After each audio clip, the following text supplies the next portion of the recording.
quand vous regardez les opposants, les autres candidats, ils n'attaquent jamais le président sur son bilan. Les routes, mais il faut débattre des routes. Non, on ne va pas débattre sur ça. L'énergie, est-ce que l'option est bonne? Non, on ne va pas débattre sur ça. Donc sur les questions sérieuses, ils ne débattent pas. Ils vont débattre de quoi? Ils débattent de plus en plus sur la question de la gouvernance. En disant oui, mais il y a une mauvaise gouvernance et puis la justice n'est pas indépendante. C'est de ça qu'ils parlent. La gouvernance, qu'est-ce qu'ils posent? Moi, je suis les problèmes là. Les gens disent oui, le président est trop puissant, il n'y a pas d'équilibre des pouvoirs, c'est pas normal, etc. Mais je leur dis, mais en quoi le président est puissant?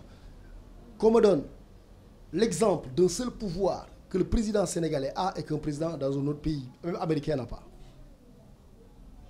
Le président de la République du Sénégal n'a aucun pouvoir que notre président d'une autre démocratie n'a pas. Non.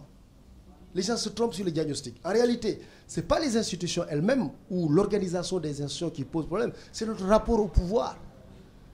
Dans notre sociologie du pouvoir, dans notre philosophie politique, le président de la République est l'épicentre du pouvoir. Ça, c'est sociologique. Quand les étudiants ont des problèmes, ils veulent être soutenus, ils veulent être plutôt reçus par le président. Ce n'est pas la Constitution qui le dit. Quand les grévistes ont des problèmes, voilà, si on négocie avec le ministre, ça ne marche plus, on veut en référer au président. Ce n'est pas la Constitution qui le dit. Ça, c'est notre sociologie politique. C'est notre philosophie politique. C'est notre culture du régime présidentiel qui le fait. Parce que bon, ça aussi, c'est sociologique.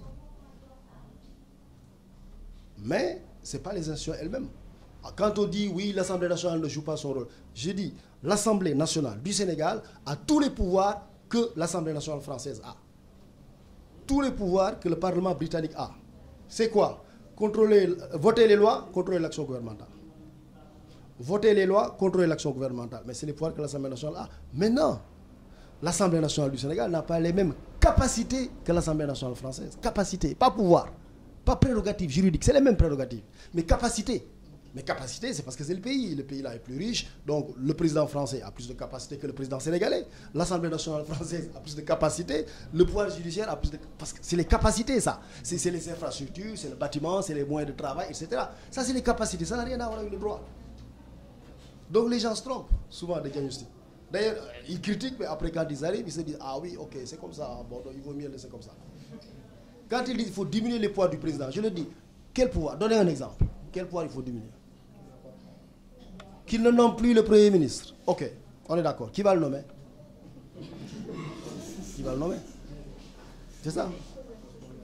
Qu'il ne détermine plus la politique de la nation. Je dis, ok, il ne le détermine plus. Dans ce cas, ça va être le Premier ministre. Mais dans ce cas, on change de régime. On n'est plus dans le régime présidentiel. On va aller au régime parlementaire.